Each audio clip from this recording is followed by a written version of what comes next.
Welcome back to Radio DMG. I'm your host, the Mile Mouth, and today we have 3 interviews that are like 3 different types of footage.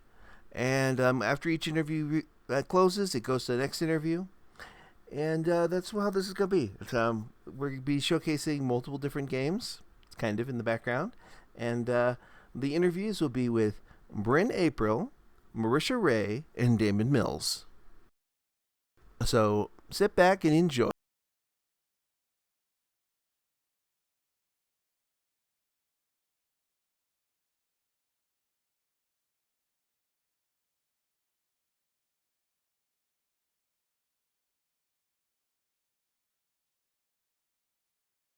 Radio DMG, I'm your host, Phil Bussey, the Mile High Mouth, and today I'm at Colorado Anime Fest 2019 with... Hi, I'm Bryn April. So excited to be here. Absolutely. So just in case our studio audience isn't familiar with who you are and what you do, who are you and what do you do? I am a voice actress. I've just started breaking through into film acting as well. I am most known for my voice as Historia from Attack on Titan, Hiyori from Noragami, Meldy from Fairy Tail, and maybe Kotori from Day Day Live. So, how did you get involved with voice acting? What drove you toward that? Actually, I had no real intention of going after voice acting, of really pursuing voice acting. That wasn't where I was thinking about going. That wasn't what I was yes, that's what I want to do with my life. Originally, I was wanting to do musical theater. My whole life, since I was little, I'd been involved in theater in school and choir and show choir and stuff like that, as you do when you're in the arts, followed the typical track. And so when it came around time to decide what I wanted to do for college, I was like, okay, I guess I'll do musical theater because that's what I've been doing, that's what I've been working towards, I suppose. And it just seemed like the logical choice, and I really enjoyed it and everything, so that's what I decided to pursue. I got an acting coach to help me prepare for the auditions because the audition process for musical theater programs is very unique. It's a very strange beast. And so I had no idea what I was doing, and so I got an acting coach to help me with it. And once it was all over, I took her out to dinner to say thank you, and we started talking about some of the work that she did in the area. And one of the things she mentioned was Funimation Entertainment. Now, I'd already seen a couple of anime at the time, and so I recognized the name, and I was like, what? That's here? That's in Dallas? I thought that was in LA, like everything else. And she's like, no, that's here. You should look into it. You have a very dynamic voice. You can do a lot of different stuff with it. You have an interesting range. And I was like, oh, no way. I was still in the summer before my senior year of high school. And she was like, no, if nothing else, do it for audition experience. So I was like, okay, all right, that's fair enough. I had no experience behind a mic at all. So I thought, that's at least something that would be good to have under my belt. So I went into their open calls, which is basically a week of one director seeing maybe 30 to 50 people a day, just coming in and kind of showing what they got. So I did that, and a week later I got booked for Fairy Tail, and then I was like, oh my gosh, I've got to make a choice here. And I ended up choosing Funimation, and I've been there for 6 years now. So pretty good choice there. You're like, well, I already work in this. I could go to college to work in this, or I could just work in it now. That type of thing. Right. It was a hard choice, though. It really was, because it was a completely different career path, and still I wonder about it because I do meet a lot of other actors that did get that training, that got that college training, and I wonder if I did choose the right path. But I talked to some of the directors about it, and they said, you can either go to school and, learn the traditional way, or you can learn on your feet and learn on the job. And that's what I ended up doing. And, you just got to be confident in the choice you made. So you kind of do or do not, there is no try on that. Right, exactly. So going back to musical theater and such, what was the first musical theater you remember being in? Oh, man. I have very vague recollections of being one of the orphans in Annie.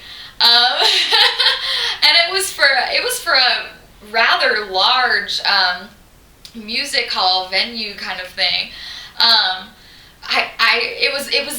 I was so young though. It was sort of one of those situations where it's just like, I was told to be here at this time and then walk over here at this time, and so I really had no concept.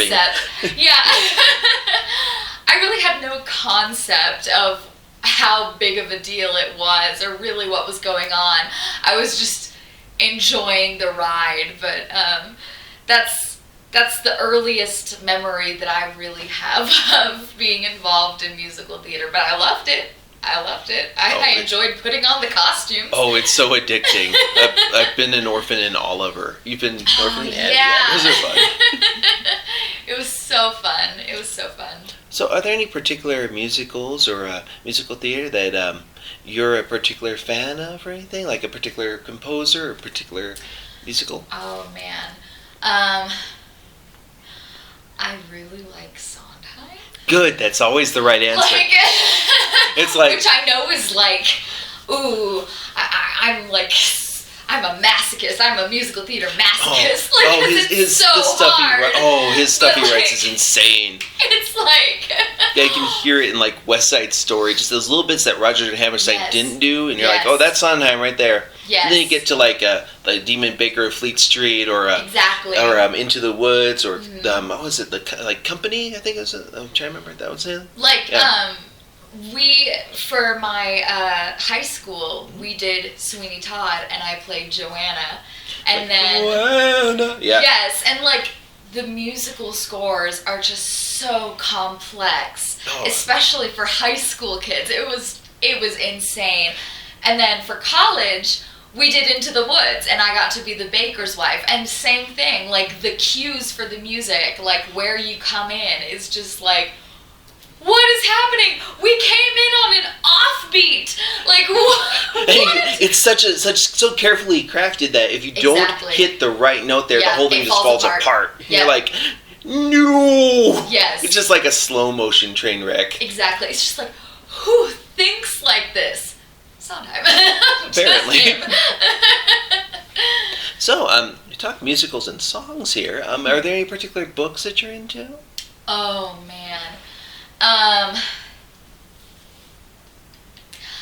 really love a lot of the classics. I love Jane Austen. It's so weird. I am a girl of two faces. I really love a lot of the very sweet, classic romance stuff like that, and then I love horror. I love Stephen King. So kind of weird. Kind of the whole Pride and Prejudice and zombies type thing. All right, you're sitting there waiting for them for L.M. Montgomery's stuff to go out there, so you can be Anna Green Gables in the apocalypse. Yeah, it's same thing with movies and stuff. I love the super cute or the comedies. But I love me a good horror movie. It's so weird. I don't know how my brain splits like that, but it does. So, going back to the idea of comedy and horror, what do you think so far of Colorado Anime Fest in Colorado? Oh my gosh. I think, honestly, it's beautiful. I'm also secretly dying because I'm so dried out. All of us are keep drinking water. Keep drinking water. We're all gonna drown ourselves here. But they want to drag you out to Red Rocks later. Oh yeah, I know. I just heard about that. I was just in the green room and they told me about it. But it's also super beautiful. my family, we have family in New Mexico, in Albuquerque. So we come up to New Mexico all the time. So I'm used to the change in altitude and stuff, and the dryness. But, you know, it always throws you for a loop going from Texas to something like this. Oh, yeah. I used to drive back and forth from here and, like, to Acon out in Texas. Yeah. That's always a thing. Because, like, when you're up here and you've been in this area for way too long, you come down to those lower regions, you're like, I have superpowers. I can drink everything. Right. But I will say it's so nice to go from flat Texas to seeing mountains like this. That is absolutely stunning. And the sunsets that you get to see, like, wouldn't trade that for anything. So, going back from Colorado to just Colorado Anime Fest, what do you think of the convention so far? I love it. I have met some of the sweetest people, and I think we have a really, really awesome mix of guests this year. Like, unfortunately, a lot of times, like, it'll be, like, me and, like, people that I just really don't know, and, like, sometimes we just don't seem to click. Like, our interests are very different, or, like, because I'm only 23, like, the age gap just doesn't seem to mesh well or They're something. all like, hello there, fellow voice actor kid. What do you think of that Fortnite, huh? That Orange Justice. I don't know, but, like, you know, a lot of times I'll find myself being like, okay, I guess I'll go back to my room. But, like, this time, we're all like, ooh, let's go do this together, or ooh, let's go hang out and, like, go to dinner, or let's go exploring, you know. And, like, the conversation is just flowing so naturally, and I'm really having the best time. It's really great, and we're all so comfortable with each other.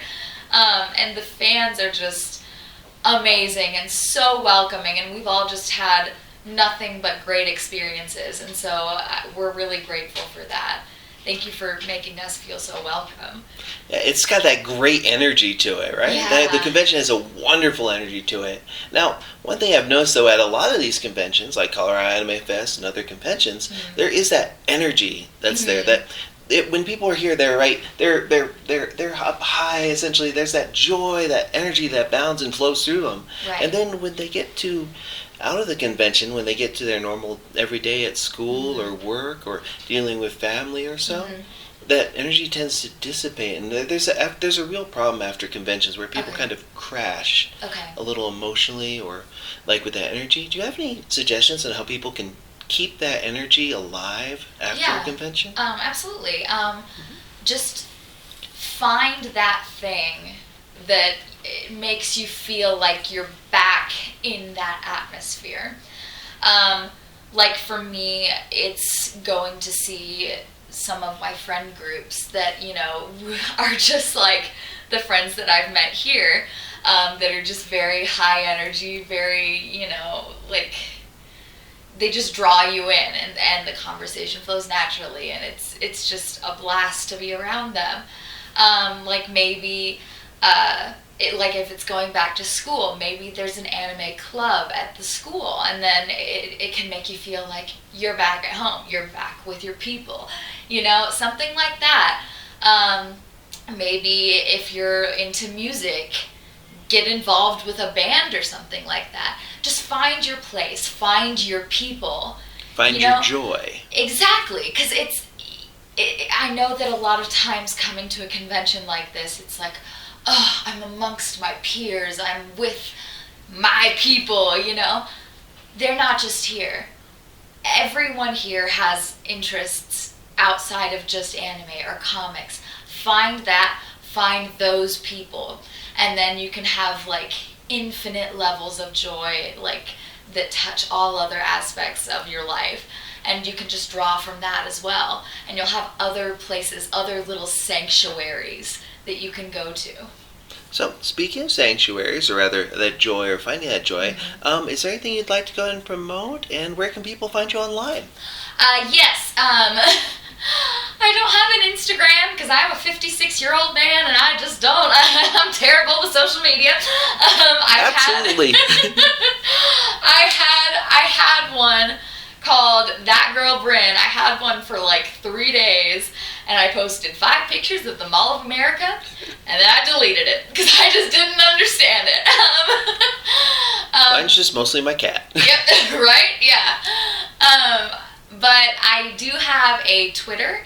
It's at Bryn_April. And I also am involved in the Unlocked app, which is basically kind of like a inside the voice actors' lives, or cosplayers, or authors, or comic writers. You can like come on and chat with us directly. It's like a live stream kind of thing. And my username is Brincess, BRYNCESS.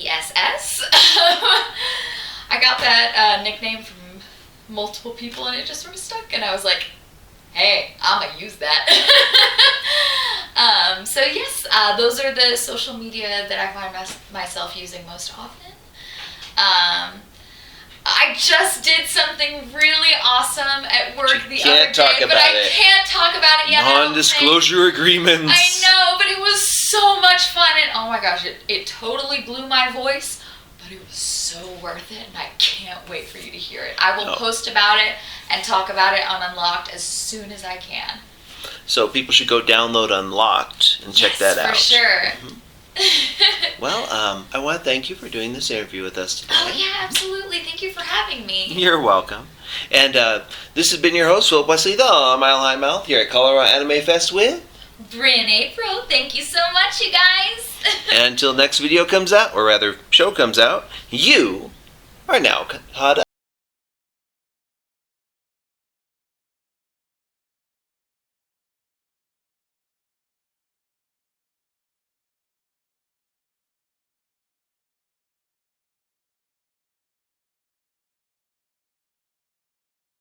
Welcome back to Radio DMG. I'm your host, Philip Wesley, the Mile High Mouth, and I'm here at Colorado Anime Fest 2016 with Marisha Ray. Thank you so much for having me. You're welcome. And just in case our audience isn't familiar with who you are and what you do, who are you and what do you do? I ask myself that question every day. I am a voice actor and actress out of Los Angeles. I'm also a host in the kind of geek sphere of the entertainment industry, and you can also see me on Geek and Sundry's Twitch show Critical Role, where a bunch of voice actors play Dungeons and Dragons on Thursday nights. And you participate in that one, like as the I do. One of the players? Yes, I am a half-elven druid named Keyleth, who's kind of the moral compass of the group that is still trying to find herself and figure out who she is. But it's a great cast filled with amazing, talented voice actors. And Matthew Mercer, another talented voice actor, is the Dungeon Master. But yeah, Liam O'Brien, Travis Willingham, Laura Bailey, just to name a few, are part of the cast. And it's quite a blast. So, how did you get interested in this industry, the voice acting and such? Well, I've been a video gamer and a comic book nerd my whole life. So my dad has pictures of me being 3 years old and playing Super Mario Brothers, and I could kick his ass on most games on the NES, which was great at the age of 3. And I did a lot of theater acting on the East Coast and grew up acting and doing theater, and then came out to Los Angeles, and my worlds kind of started colliding after that. So I started hosting in the video game industry and doing press work and things of that nature. And then from there, I continued with my acting, and doing host work and press work in the video game industry led me to meet a lot of people, including voice actors and directors. And then from there, I kind of made a reel, and it took off from there. Voice acting has definitely probably been the path of least resistance that I've found in Los Angeles thus far. Sometimes you just don't know until you try. So you did a lot of video game press. Who were you with originally, like with those? I worked for a company called hang on, wait a second. What was the name of that company? Oh, sorry. Crave Online. I started working with Crave Online first and hosted a show called The Grind for them, which was sponsored by Alienware.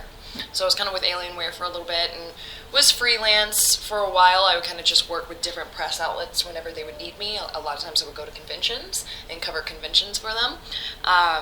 And yeah, from there I actually ended up taking an improv class and met a lot of other people who were also in the industry just by happenstance, and made contacts and kind of went from there. Oh, so you mentioned that like you grew up kind of in the doing a little bit of theater stuff and all that. What are some of your earliest memories of the theater? Like, do you prefer musical theater over normal theater, or what? I prefer experimental black box theater. Oh. I've done a lot of musical theater, but some of my favorite productions that I've done are the ones that are in a tiny little black box theater with like 50 to 100 people seating. I love the intimacy that black box theater provides. So one of my favorite productions that I've done, I did a production of Danny in the Deep Blue Sea, where I was Roberta, which is a phenomenal play. Let's see, what else? I've done some Shakespeare in black box theater, which is really fun when you take Shakespeare and kind of condense it down and make it more experimental. Then, of course, Shakespeare just lends itself to so much new ways of interpreting it. So I did a production of Midsummer Night's Dream in that way, and I worked a lot with the Actors Theater of Louisville back when I lived in Louisville, which they do the new plays every year, and they got a pretty good reputation for burgeoning actors and theater actors. And yeah, I did a lot of stuff in New York, did a few musicals in New York off Broadway.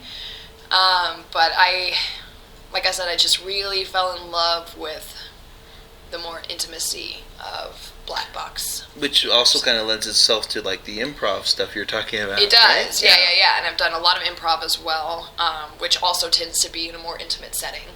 I like when you can feel the audience that close to you. And there is definitely a give and take in theater of energy. We feel the audience, and then the audience feels us. Every time they react, it gives us a boost. So have you done any stand-up or anything yet? Not yet? Stand-up is on my to-do list of things to try. I've done a lot of theater, I've done a lot of improv, which is, adjacent, I guess, but not really. There's something about stand-up where when you're there alone on that stage, raw, just telling jokes, it's a very vulnerable place. Anyone who is a talented stand-up comedian, that is not an easy job. That is not an easy job. So, I've been thinking about trying it. Going to maybe an open mic night, seeing how I do. And speaking about difficult jobs and stuff, what do you think of Colorado Anime Fest 2016? This is their first year as a convention, and what do you think of it? What do you think of what they've done here? For a first-year convention, it's been phenomenal. It actually doesn't even feel like a first-year convention, which I think is very impressive, because so many conventions are about camaraderie, and, it's not just about coming to see the things that you enjoy, but it's also about the community. You are surrounded by people who know and love the things that you know and love. And that, I think, is more a part of a convention than what a lot of people will give it credit for. Finding your people, you got to find your flock, and I think this convention thus far has really lent itself to that. And you're already seeing so many people group up and get together and have their hangouts afterwards, and that's what a con is to me. It's like the modern day equivalent of like a church, like an anime church, is how I feel about them. Yeah, so far I've noticed the response has been pretty good from the crowd. The only thing I've heard anybody say is that they wish there were more vendors who sold manga here. That's about it. Interesting. I actually haven't made it down to the dealer's hall. Oh, you haven't yet? Oh. You're missing out on. There's this one booth that's got like all these. They sold out of their little ice cream narwhals. What? Yeah, they had ice cream narwhal plushies. Oh, that's so damn cute. I know, right? They sold out of those really quick. I'm sure. They have all sorts of other things, so like alpacas and stuff like that. So it's definitely worth checking out. I'll have to do that. Especially now that it's Sunday. Oh, yeah. The schedule might lend itself. Oh, another thing to check out is the charity auction. They're doing for their charity. They're covering ALS. ALS. American Sign Language. Yes. ALS. Just pretty much all I know is water. Yeah. I know hot dog. Yeah. And then Creed taught me that particular movie taught me all sorts of curse words for it. Yeah. But yeah. But ALS is the charity they're supporting here. Are there any certain charities or anything currently that you're active in or supporting? Yes, actually. Critical Role is currently sponsoring a charity called 826 LA. Mm-hmm. And there might be an 826 branch in your city. I don't know if there's one in Denver. That'll be something to check out. But they are an after-school tutoring program that focuses on creative writing and reading. And like I said, there's probably an 826 in your area, and the cool thing about them is that every 826 tutoring center has a storefront, and each storefront is a different theme, and they just sell little tchotchkes and fun things it's like a great place to take a first date. It's really cute. So the one in Los Angeles, the 826 store is themed time travel, and it's called the Time Travel Mart, and you can go and just get all sorts of little tchotchkes, nanobots in a jar, TARDIS. Yeah, exactly. Stuff like that. There's one in San Francisco that I think is dinosaur themed, I think. Don't quote me on that one. And then I'm pretty sure there's one in Seattle. There's one in Chicago. The one in New York is superhero themed, which is very appropriate.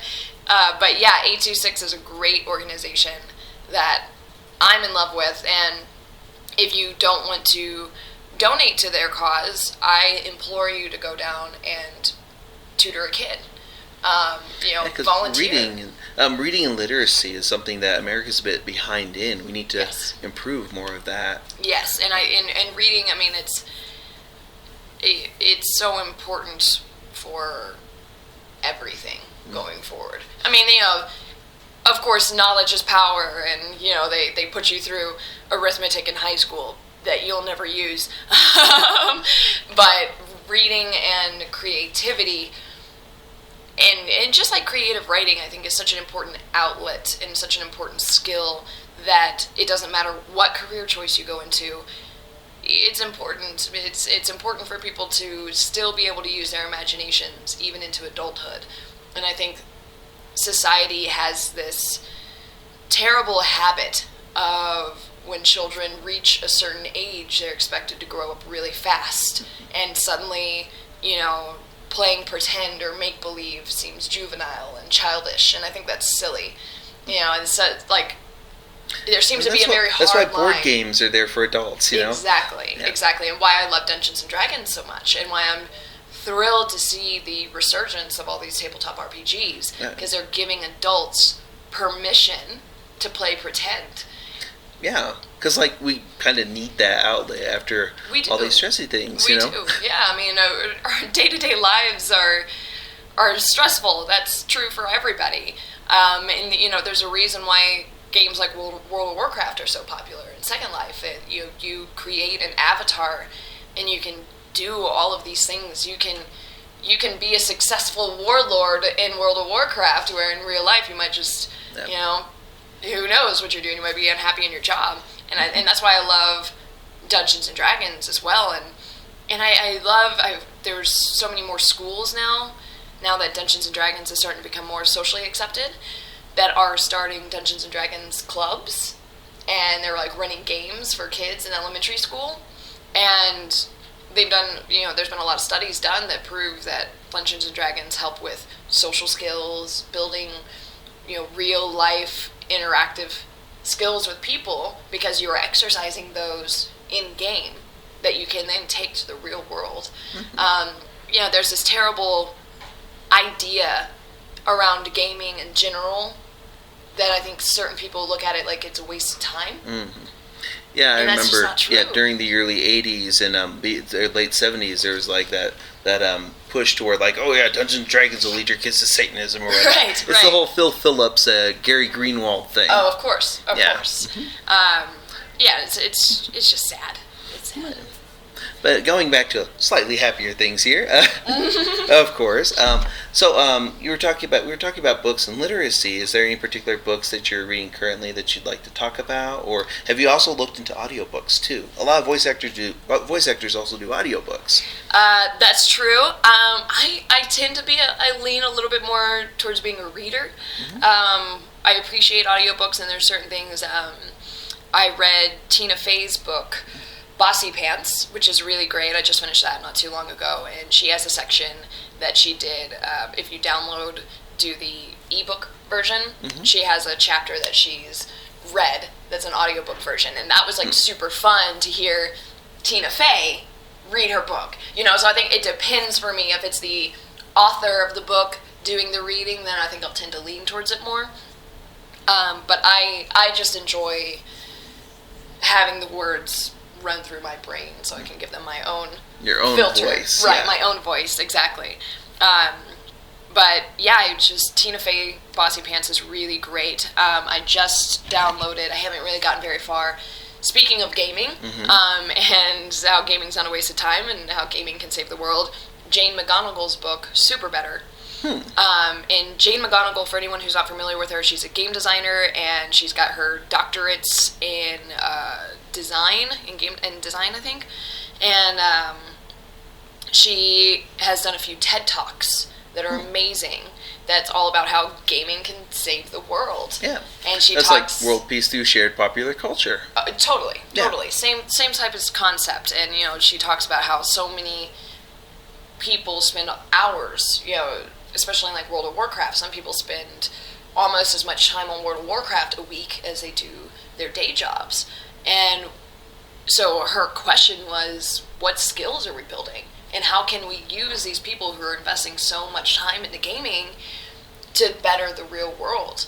And so her book, Super Better, it kind of goes about that, on how you can take the concept of gaming and enhance your life and almost attribute a game to your life in that way. So she's phenomenal. I highly recommend you check out anything that she does. She's great. Excellent.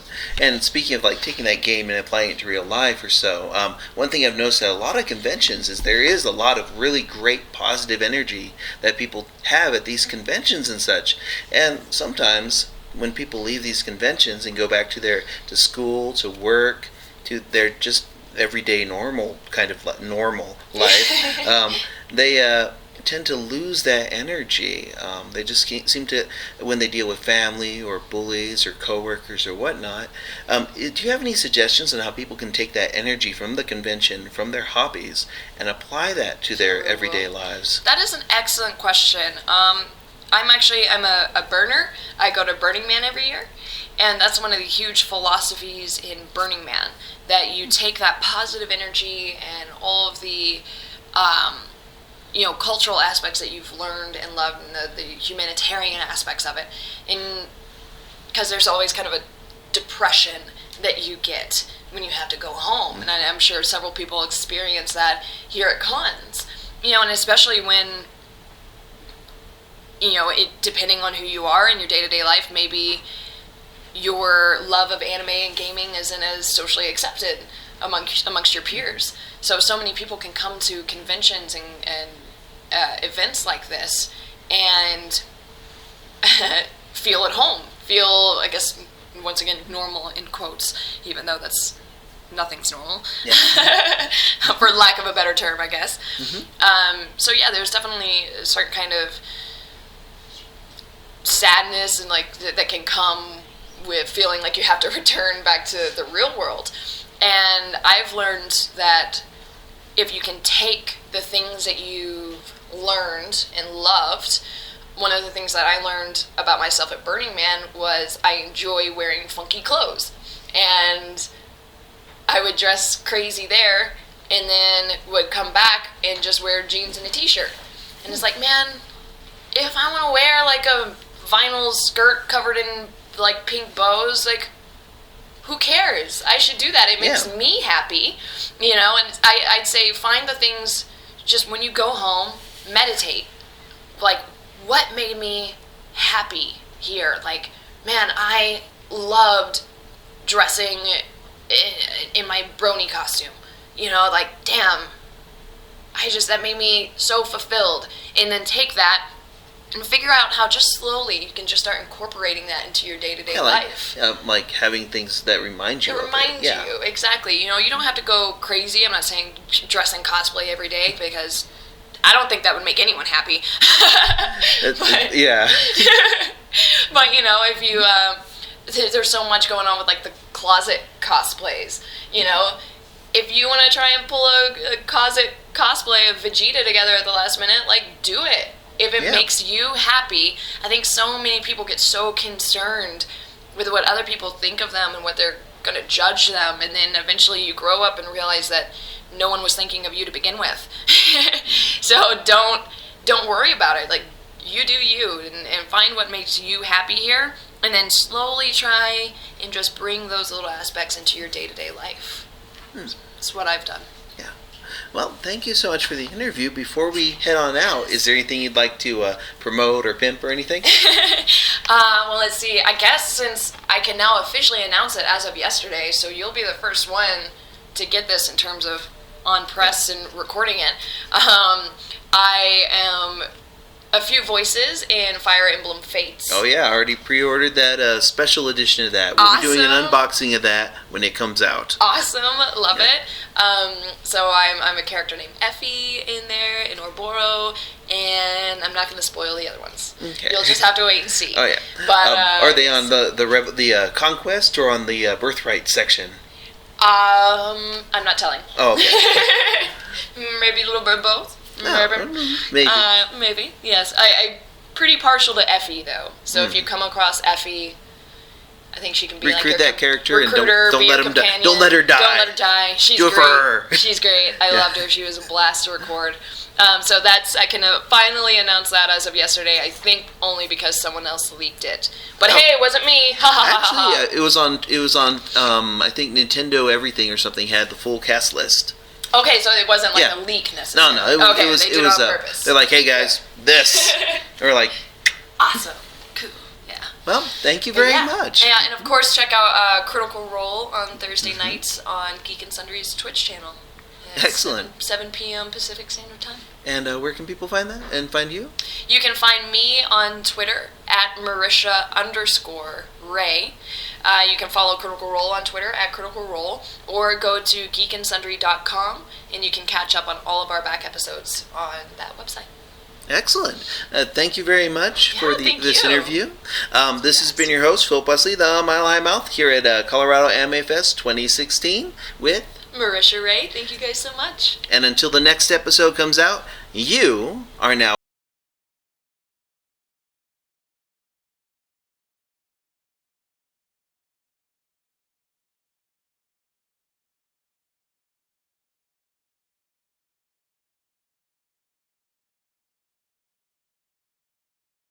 Welcome back to Radio DMG. I'm your host, Phil Wesley, the Mile High Mouth. I'm here at Colorado Anime Fest 2019 with Damon Mills. What's up? Hey, so we're here with Damon Mills, and just in case my studio audience isn't familiar with who you are and what you do, who are you and what do you do? Well, I talk in a box and scream a lot. So, that's my general job description. No. Hi, so I am a voice actor talent. I live in Dallas, Texas, and I work primarily with Funimation Entertainment and some other studios as well. You guys might know me for Dragon Ball Super. I voice Monaka, and I also understudy for Chris Ayres as Frieza. And then I am Jugo in Nambaka. I am Yakov in Yuri on Ice. I am Shirazu in Tokyo Ghoul RE. I am Leonardo Lionheart in Ruby. I am Mustard and Moonfish in My Hero Academia. I am Isaac Jewell in Mobile Suit Gundam Seed, the redub. And this season, for Funimation, I am playing Shin Wolford in Wise Man's Grandchild. Plugs. Of course. So, what got you into voice acting? Were you interested in acting or voice acting when you were growing up? Not really. Origins I was a really introverted kid and very overweight and didn't have a lot of friends. So I kind of kept to myself. And the voice acting thing was kind of a happy accident. I just kind of was started kind of doing it for fun, just as a hobby. I found out slowly about what voice acting was, and I was like, oh, that's kind of cool. And then I started getting more interested in it as a career. So I started auditioning for indie projects online because I didn't live in an area where there was work. And I kept trying to learn more about the industry and asking questions and just practicing and learning and doing everything I can to improve myself. And then I moved to the Northeast. I lived in close to New York for a little while, and I would travel back and forth to New York City. I worked on Pokemon a little bit, as well as some other small anime titles up there. But there's not a ton of work in New York, so I decided to move to Dallas 3 years ago. So I moved there, and within the first couple of weeks, I lucked out and got an audition for One Piece Film Gold and booked it, and that was the first thing I did there. So that was kind of neat. I played Tanaka in that one. And yeah, I just kind of I've been spiraling since then. I've been working, and it's been steady. It's been good. I work in Los Angeles as well. Yeah, that's kind of a short synopsis of where I come from. So, you mentioned that you lived in New York, or rather close to New York before. More like Ohio. For Texas. Was it a bit of a culture shock moving from New York, which has its own distinct culture, essentially it's its own little country, to moving to Texas, which wants to be its own country? I've moved so much in my life that nothing really bothers me that much, honestly. I'm from Seattle originally, so I've moved all over the place. I lived in Hawaii for a short minute. So I'm not really bothered by moving that much. It takes a little bit to get adjusted, but it's not like, oh my god, everything's so different. Yeah, it's kind of whatever. I rolled with it. I hear you on that. You military background growing up, family moves all over the place. Yeah. Yeah, it can be a little bit rough. Any fun places you've lived in? Yeah, Germany. That's all. Oh, just Germany, Just Germany. I want to go to Europe so bad. I want to go to Europe, and I want to go to Japan. I want to go to Australia. I love traveling, but I haven't had the chance yet to go any of those places. Not yet. Not There's yet. a lot of conventions in those areas there, too. True. Very true. So hopefully at some point. So, speaking of conventions, is this your first time here in Denver? This is, and it's been absolutely lovely. It's super pretty here, and I love the mountains and everything. I think we're going to see later today the Red Rock Amphitheater. Oh, don't run up the stairs. Yeah, why? No, why? Oh gosh, no. Well, First time you go to Red Rock, you'll realize that if you walk from the bottom of the stairs up to the top of the stairs, that is a new layer of pain. Is it just a lot of stairs? A lot of stairs, but it's at higher altitude and all that stuff. So it is. There are people who get up there on Sundays or way early in the morning to just run up those stairs, and they're crazy, but they're all incredibly fit, apparently. Good for them. It's one of those things where, oh man, the first I went to a concert there, and it's your legs will hurt. Oh, but God. Make sure you drink a lot of water. Sure, yeah. I mean, that's the thing I've had to do all weekend. Hydrate. Yes, and I usually am pretty good about it anyway with voice acting. But yeah, they were saying because the elevation really got me Friday, and I was like, whoa, yeah, we had a guest go down because of the elevation sickness here and there.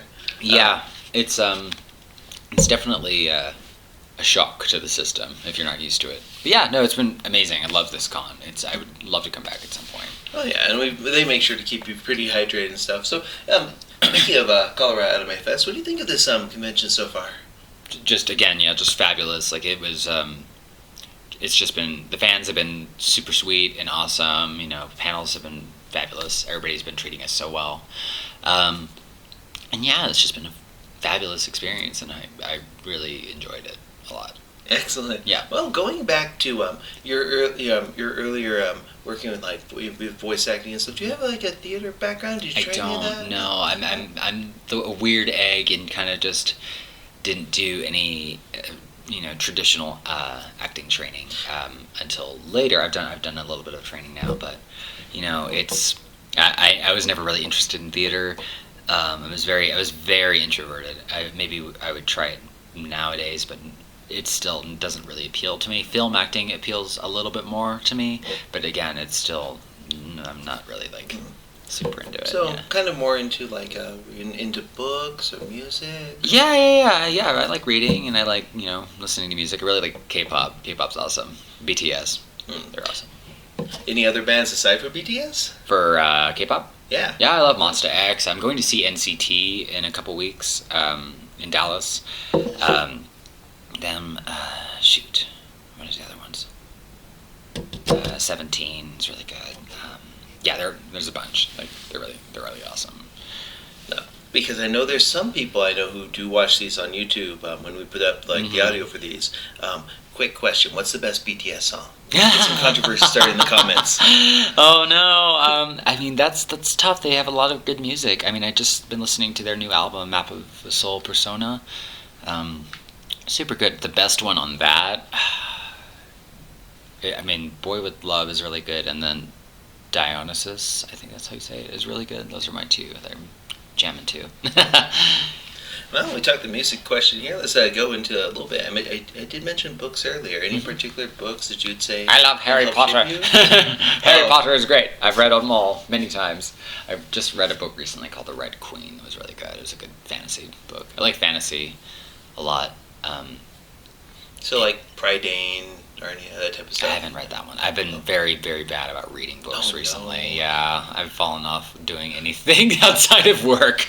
Oh, it happens. You have to do find that little bit of work-life balance. I'm currently in that zone of trying to figure that out. So. We've asked quite a few people about different tips on that. It can get pretty rough. It does. You just gotta to make that time for yourself. No, exactly. I do play games from time to time, watch TV, I try to do that. I've been watching Umbrella Academy.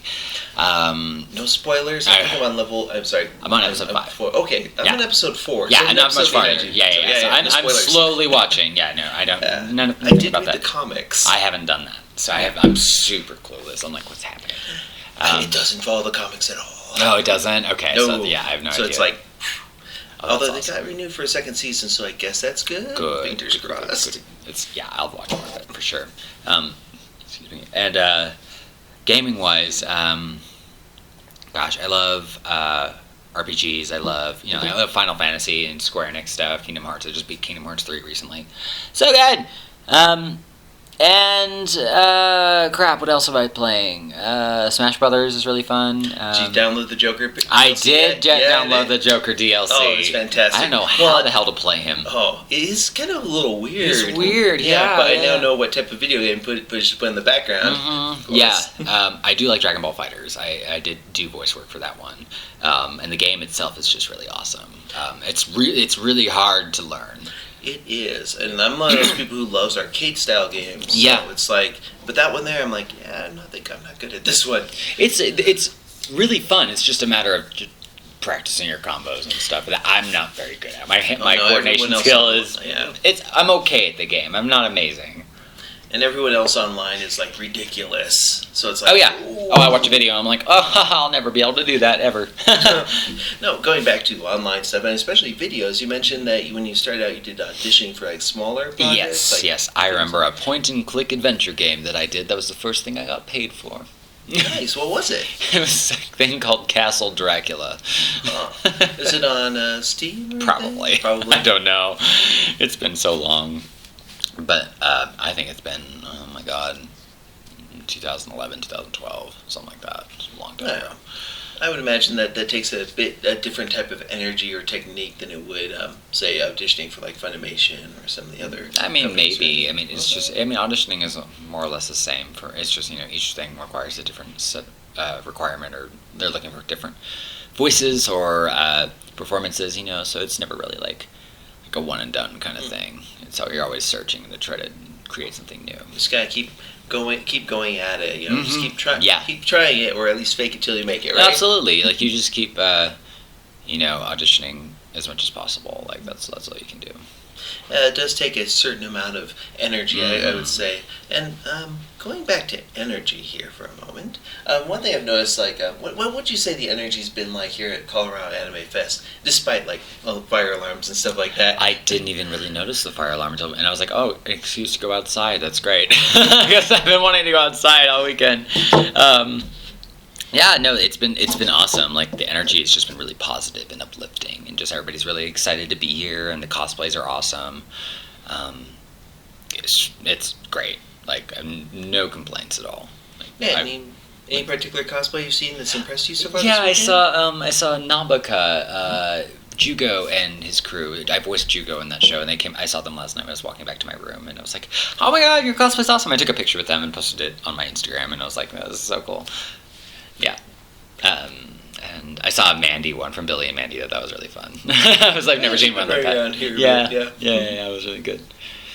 But so, going back to the energy, I've noticed something at a lot of these conventions. There's that really great energy, that joy that people take from the convention, that they have in the convention.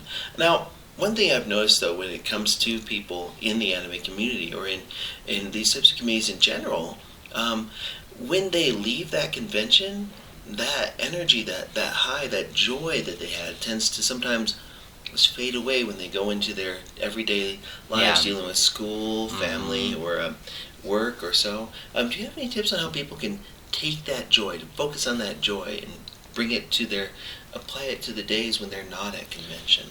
I mean, maybe, make connections with the people that you meet at conventions, and, try to stay in touch with them, and, keep up with them, talk about your favorite anime or your favorite games or anything like that. To just, keep that kind of hype going, and then you can plan for the next one, and try to go to other ones as well, like in different cities, just to make it an adventure, kind of thing. So just stay connected and be cool and watch more anime. So before we get going, speaking of being connected, sure. Is there anything you'd like to go ahead and promote? And then after that, where can people find you online? Sure. Let's see, what can I promote right now? All the super secret projects I can't talk about. There's always NDAs. There's a couple I can't talk about. Yeah. It's like you guys are gonna love this. One you'll find out soon because simuldubs. By the time this goes out, it'll probably be out. And then another that you probably won't be out till later in the year. But Wise Man's Grandchild I'm working on right now. Shin Wolford playing the lead in that. And I can't think of anything else. I'm going to Anime St. Louis in 2 weeks as well. And then social media wise, you can follow me on Twitter at Damon Mills, DamanMills, or Instagram with the same handle, or my Facebook page, Damon Mills Voice Actor. So, yeah. Excellent. Well, if you're going to St. Louis, definitely try the pizza there. It's not really perfect. Like I would say, I like Detroit style pizza a little bit more.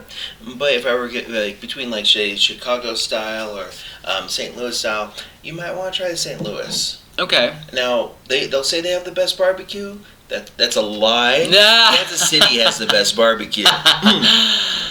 But yeah, Texans would argue with that. Well, in Missouri, that's the Kansas City. Yeah. Yeah. I've had so many different kinds of pizza. Remember. And if you're out there, they absolutely love it if you introduce yourself with like the whole Rock Chalk Jayhawks. No, don't do that. What? Don't do that. No. No. I probably wouldn't even remember. Yeah. But pizza. I mean, I love New York pizza. New York pizza's really good. I want to go to Italy and try legitimate Italian food. Oh yeah. Well, there's actually a pretty good pizza place around here called Cosmos. Because I like these giant slices. It's good. Don't tell me that. Giant New York style slices. I need to quit bread, dude. Oh man, then it's there's so hard. Well, we kind of got off into a food tangent there. I love food. Oh yeah. Well, I guess that there's nothing else you want to promote or anything. Good. Not that I can think of. Excellent. At the moment. Thank you so much, guys. Appreciate it. Well, this has been your host, Philip Wesley, the Mile High Mouth, here at Colorado Anime Fest with Damon Mills. Hello. And until next episode comes out, you are now caught up. Morning, Maya.